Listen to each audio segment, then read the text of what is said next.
안녕하세요. 저는 본업이 설거지고 부업이 청소기라고 소개를 하고 다니는 40대 중반의 여자입니다.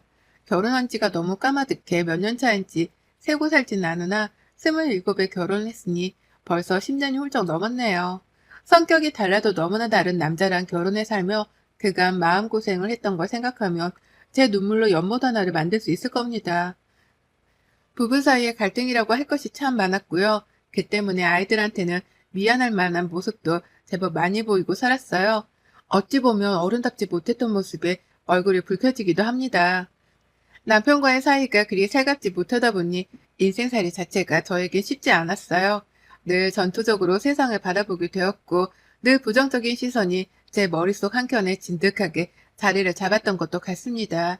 그런데 이런 저에게조차 늘 새롭다고 느껴질 만큼의 부정적인 기운을 안겨주는 사람이 하나 더 있어서 일이 사연을 적게 되었습니다. 웬만하면 부부싸움에서 얻은 노하우 그리고 깡으로 인해서 어딜 나서도 기죽지 않고 또 배짱 한 번 두둑한 저였는데요.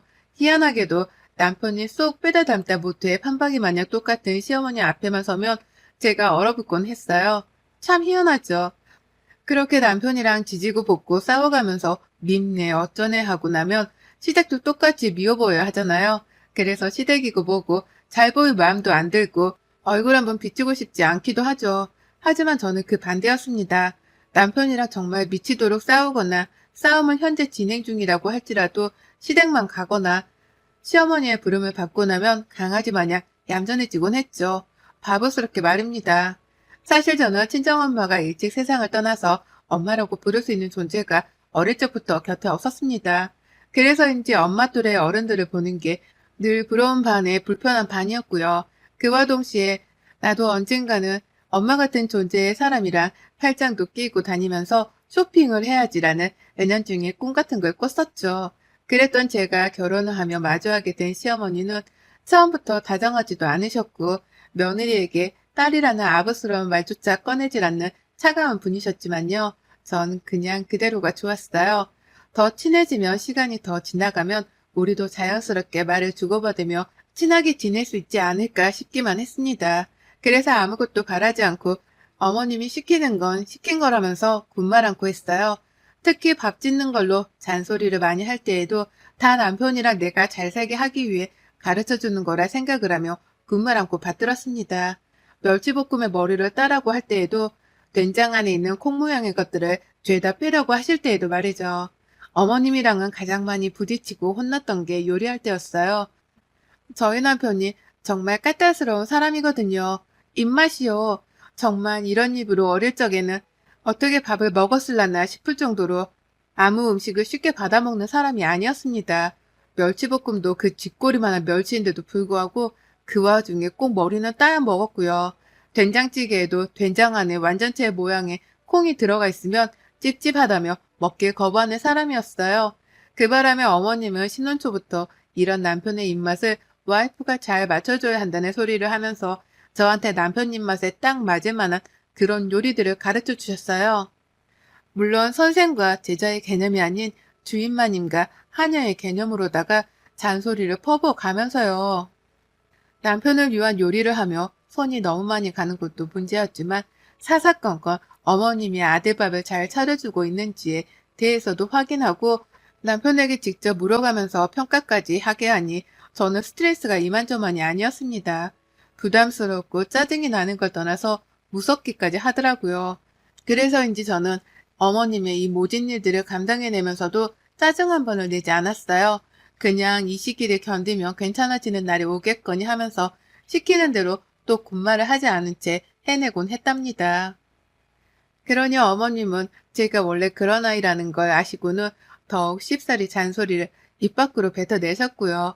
제가 유일하게 화를 낼 때에는 남편이랑 부부싸움을 할 때였는데요. 그때 밥 차리는 게 너무 힘들고 괴롭다면서 미치도록 소리를 지르고 나면 남편이 또 그 말을 그대로 시어머니께 전달을 해버리는 바람에 일은 더 커지곤 했답니다. 부부싸움을 하고 나면 꼭 어머니께 들켜서는 싸웠다고 혼이 나곤 했고요. 겨우 이겨내고 씩씩거리며 집에 가선 또 남편이랑 한바탕 싸움을 하면서 이 질기고도 독한 악연이 이어져 갔답니다.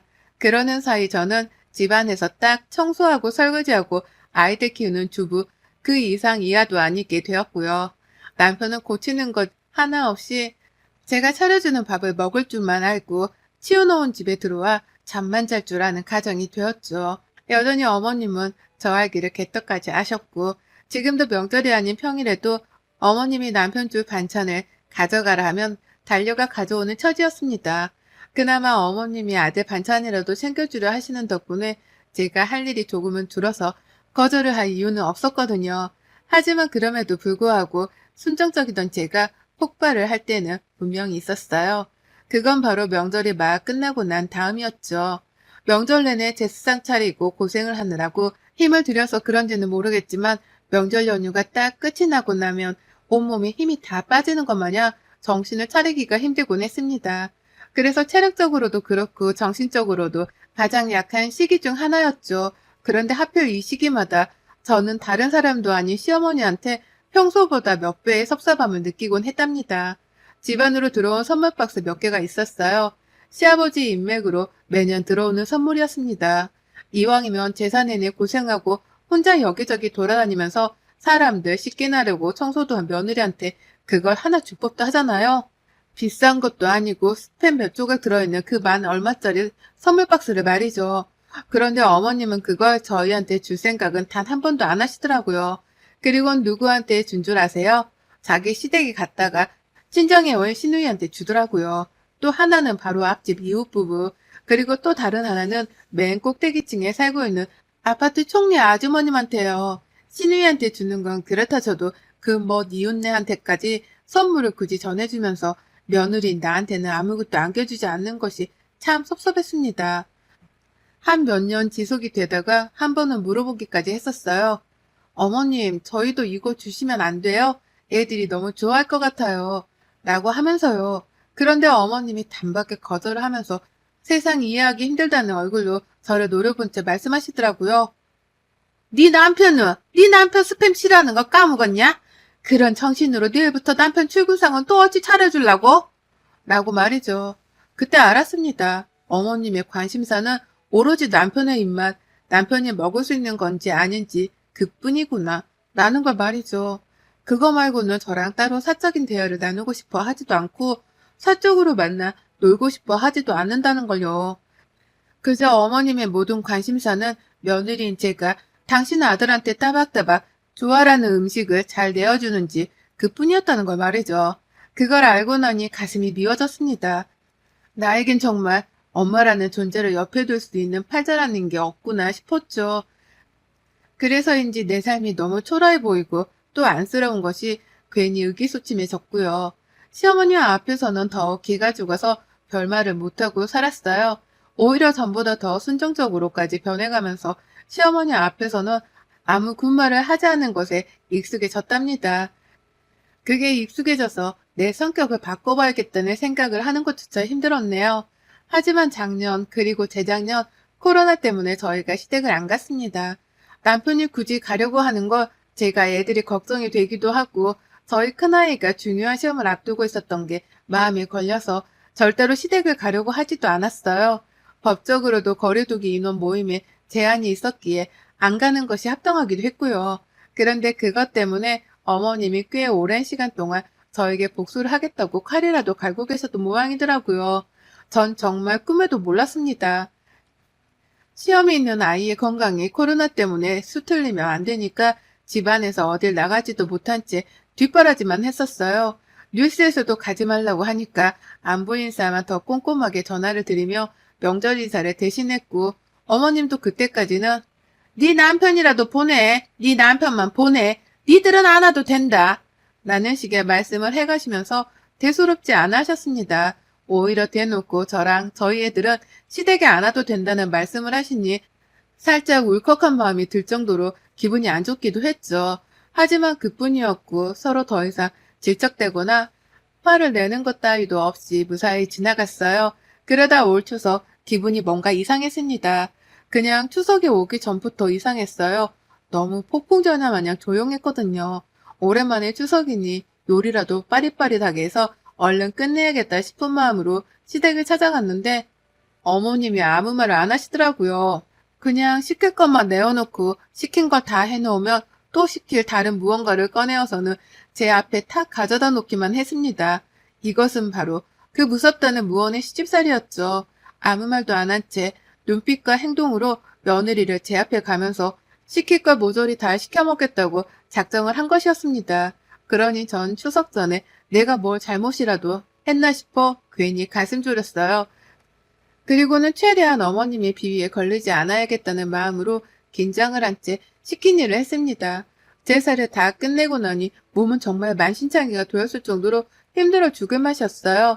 제대로 앉아본 적이 없어서 그런지 다리도 막 저리는 게 느껴졌고 허리도 너무 아파서 소파에 앉으려다가 안 되겠다며 기지개를 딱 폈습니다. 그런데 그때 어머님이 저 쉬는 꼴을 보기 싫다는 듯이 옆에 다가오셔서는 그러시더라고요. 얘 얼굴이 아주 반쪽이다. 라고 말이죠. 처음으로 저를 보면서 입을 여신 것이었는데 입을 열자마자 남편이 밥을 잘 못 먹었는지 얼굴이 반쪽이 되었다는 핀잔을 주셨습니다. 바로 전날에도 한밤중에 지 혼자 라면을 끓여 먹은 놈한테 말이죠. 밥만 잘 먹고 있다면서 아니라고 대답을 하니 어머님은 이내 말씀하셨어요. 아유 머리 아파. 니들은 더 있을 필요 없으니 얼른 집에 가봐라. 너는 여기 남아서 밥이라도 먹고 가고. 라고요. 어머님은 저희 가족들이 모두 다 남편이랑 같이 차 한 대로 이동을 해서 온 걸 뻔히 아시면서도 저희한테는 얼른 알아서 집에 가라고 하며 남편은 시댁에 나무라 시키셨답니다. 운전할 사람이 남편밖에 없는데 운전한 사람을 집에 못 가도록 붙잡아두려 하신 거예요. 저랑 애들은 꼼짝없이 걸어서 집으로 이동을 하라는 소리였습니다. 그 바람에 저희 큰아이가 잠깐 화가 나 할머니한테 대들려는 걸 제가 겨우 말렸어요. 남편도 그걸 보면서 애들 눈치가 보이긴 했는지 애들은 집에 다 어떻게 가라고 나도 가야지 갈 거면 라고 대답을 하곤 그제서야 어머님의 제안을 거절을 했답니다. 그리곤 그렇게 저희 가족들은 어머님께 잘 가란 배웅 한 번을 제대로 받아보지 못한 채 씁쓸하게 집에 가는 차에 올라탔어요. 돌아오는 내내 환영받지 못했고 또 멸시를 당했다는 생각으로 속에서 화가 풀리질 않았습니다. 시어머니가 나에게 한 행동은 분명 도를 넘어 무례한 행동인데 내가 왜 이런 걸 여태 또 찍소리를 못한 채 받아주고 있나 싶어서 그제서야 저에게 짜증이 밀려오더라고요. 이놈의 개팔자를 언제 뜯어고치려나 싶어서 말입니다. 한숨을 푹 쉬고 있으니 애들도 제 걱정이 되었는지 차 안에서는 한마디도 하질 않았어요. 중간에서 중재를 제대로 못하고 무능하게 밥만 얻어먹고 온 남편을 향해서 온 가족이 기분이 상했다는 걸 티내는 중이었던 겁니다. 그러니 남편도 이러다가는 집안에서 찍소리도 못하고 살겠다 싶었는지 잠자코 운전만 해서는 집에 도착을 했습니다. 그날 저는 침대에 눕자마자 골아 떨어졌어요. 너무 힘들었으니까요. 애들은 배가 고팠던지 자기들끼리 뭘 해먹겠다며 부엌에서 막 소란스러웠고 저는 그 소리를 들으며 잠이 들었다가 다음날 일어났어요. 갈 친정도 없어서 그냥 집에 있으며 마지막 연휴까지 쉬었고요. 평일이 되자마자 남편이 출근을 해야 했던 바람에 제가 아침을 차려준다고 새벽같이 일어났습니다. 그리고는 애들도 일어나서 덩달아 바쁜 아침을 보내고 있는데 밖에 택배가 도착했어요. 아무것도 시킨 게 없는데 택배기사가 온 겁니다. 영문도 모른 채 택배를 받으려는데 기사님 눈빛이 안 좋더라고요. 마스크를 쓰고 계셔서 자세히는 못 봤지만 딱 봐도 냄새가 나는 것 때문에 얼굴을 찡그리는 게 분명하셨습니다. 기사님 표정을 알아차리면서 저도 냄새를 느꼈거든요. 도대체 뭔지 감도 안 오는 이상야리꾸리한 냄새를 말이죠. 그 택배는 시어머니가 보낸 것이었고 어머님이 음식을 보내셨다는 것에서 감이 팍 왔죠. 남편한테 먹일 남편의 취향이 담긴 이상한 음식들이 안에 죄다 들어있을 거라는 걸 말입니다. 그리곤 방심을 하면서 부엌으로 상자를 옮겨 그걸 뜯어보는데 와, 열자마자 애들도 옆에 있는데 제 입에서 육성으로 욕 한 바가지가 튀어나와 버릴 뻔했습니다. 정말 그걸 보자마자 입을 다물지 못한 채 한동안 얼어붙어서 마음을 진정시켰어요. 그 상자 안에 들어있던 것은 바로 음식물 쓰레기였습니다. 정말 대놓고 음식물 쓰레기를 보내는 건 당연히 아니었습니다. 하지만 그 안에 든 내용물이 영락없이 쓰레기였어요. 누가 먹다 남긴 걸로 추정되는 이빨 자국이 남겨진 전도 들어가 있었고 음식물들을 제대로 한 데 정리해서 담아주질 않으신 바람에 서로 국물이 섞인 것도 있어서 냄새며 비주얼이며 말도 못하게 더럽고 징글징글했답니다. 이걸 보는데 숨이 턱 막히는 건 물론이고 누가 나한테 오물이라도 투척을 한 것 같은 기분이 들어서 비위가 상하고 기분이 더러웠죠. 바로 기다릴 것 없이 시어머니한테 전화를 넣었어요. 이게 어떻게 된 상황인지를 들어야 제가 진정을 할 것 같아서요. 시어머니께 전화를 하자마자 처음 한 번은 전화를 받지 않으셨고 바로 재차 전화를 또 하자 그제서야 어머님은 전화를 받으셨답니다. 왜? 라면서 단박에 인사도 생략을 한 채 용건부터 물으시더라고요. 그러니 저도 똑같이 인사 따위는 생략을 하고서는 본론부터 물었습니다. 이게 뭐예요? 어머님한테서 택배를 받았는데 이게 뭐냐고요? 라고 말이죠. 제 말이 제법 화가 난 것처럼 들리긴 했던지 어머님은 잠깐 생각을 하는 듯 말이 없으시더니 이내 말씀하셨어요. 먹을 거잖아. 기껏 먹을 거 보냈더니 반응이 이게 뭐 하자는 거냐? 라고 하면서 짜증이 난 듯한 제 말투가 마음에 안 든다며 덩달아 소리를 치셨습니다. 적반하장도 이런 적반하장이 없었어요. 원하지도 않은 음식들을 잔반 처리하듯이 우리 집에 보내놓고서는 먹을 거 보내줬다며 큰 소리를 치시다니요. 황당해하면서 마지막으로 물었습니다. 혹시 이거 누가 먹다 남긴 거예요? 먹다 남긴 걸 저희한테 먹으라고 보내신 거예요? 라고요. 그러자 어머님은 잠시의 망설임도 없이 대답을 하셨죠. 추석 음식을 네가 좀 많이 만들었어야지. 이렇게 한가득 남아있는데 누구 보고 다 먹으라고. 다 네 친척들이 먹고 남긴 거니까 남이 먹던 거보단 훨 깨끗하다. 밀가루 묻혀서 다시 구워 먹으면 먹을만해. 네 남편이 좋아라 하는 거다. 라고요. 다시 한번 말씀드리지만 저희 남편은 정말 입맛이 까다로운 사람이에요. 그것 때문에 제가 지금껏 살면서 남편이 입맛에 맞는 음식을 차려내느라고 혼자 부엌에서 저 스스로와 씨름을 하며 살았습니다. 그런 사람이 설마 남이 먹다 남긴 음식들을 먹으려고 하겠냐고요. 아무리 그게 친척들이라고 할지라도 말이죠. 추석 내내 그 많은 사람들이 오고 갔는데 설마 그 사람들이 먹다 남긴 음식들을 하나하나 다 모아서는 저한테 보낸 건가 싶었습니다. 아무리 생각을 해봐도 남편 때문이라고 하기에는 음식이 너무 더럽고 불결했고요. 어머님의 태도가 뻔뻔하다 못해 치사하게 느껴지는 것으로 보아 이건 분명 저를 엿먹이기 위해서 어머님이 작정하신 것이 분명했죠. 일부러 고의적으로 명절 내내 말씀도 안 하시면서 일을 시켜 먹으시더니만 이미 그때부터 제가 코로나 시국에 시댁에 오지 않았던 것에 대해서 불만을 품고는 약이라도 올려보려고 복수를 다짐하고 계셨던 것이 분명했습니다. 유치해도 이렇게 유치할 수가 없었네요. 평생 떠받들고 모시면서 살다가 코시국에 잠깐 묻은 걸 가지고서 그걸 가지고는 이렇게 더러운 방법으로 며느리한테 약을 올리다니요. 나이값을 못하는 사람이 이런 거구나 싶으면서도 하필 그런 사람한테 내가 지금껏 비위를 맞춰가면서 빌빌거리고 살았다고 생각을 하니 천불이 났습니다. 제 스스로가 너무 한심스럽기도 하고 지난 세월을 되돌릴 수 없다는 후회로 가슴이 아파서 말이죠. 그리고 전 알겠다는 말을 남기곤 어머님의 전화를 끊어버렸어요. 한참 씩씩거리면서 화를 삭히고 참으려고 하다가 이건 참기만 해서 해결이 될 문제가 아니다 싶었죠. 그리고 전 당장 우리 집에 있는 음식물 쓰레기 봉투를 꺼내 들었습니다.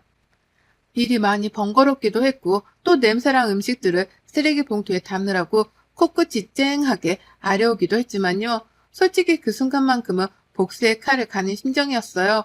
최대한 속이 통쾌할 정도로 복수를 해줘야겠다 싶었던 저는 아주 차곡차곡 음식물들을 한 입도 입에 넣지 않은 채 모조리 다 음식물 쓰레기 봉투 안에 집어 넣었답니다. 그리고는 그걸 도로 택배 상자 안에 집어넣고 택배 자체를 반품시켜 버렸어요.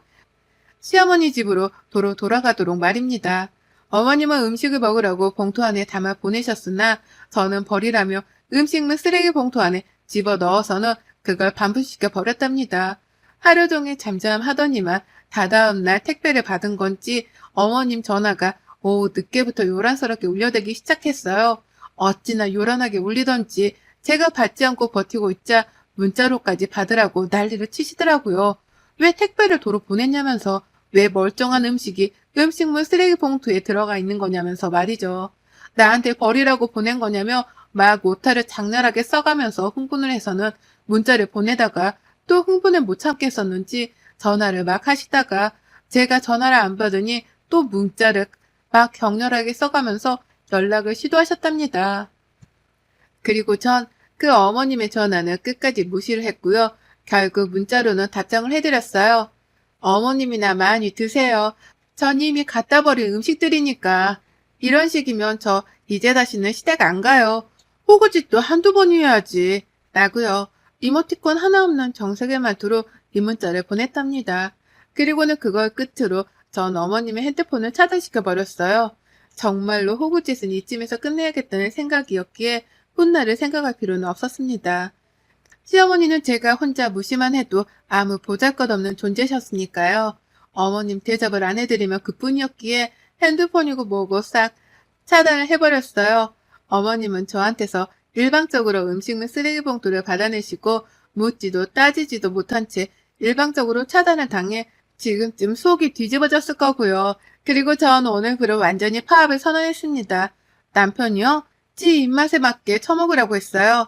다시는 나한테 콩알만한 멸치대가리를 따게 하지 말라는 말을 하면서 각자 밥은 알아서 챙겨 먹자고요. 결국 나한테 함부로 하면 지들만 손해라는 거 이참에 명명백백 밝혀줄 참입니다. 저 이제 곧 40후반인데 남은 생이라도 더는 음식 걱정 안 하고 편히 좀 살래요. 어머님의 도발 덕분에 복수 한번 기똥차게 하고서 시집살이에서 영영 탈피하렵니다. 여러분의 생각은 댓글로 남겨주세요. 오늘도 시청해주셔서 정말 감사합니다.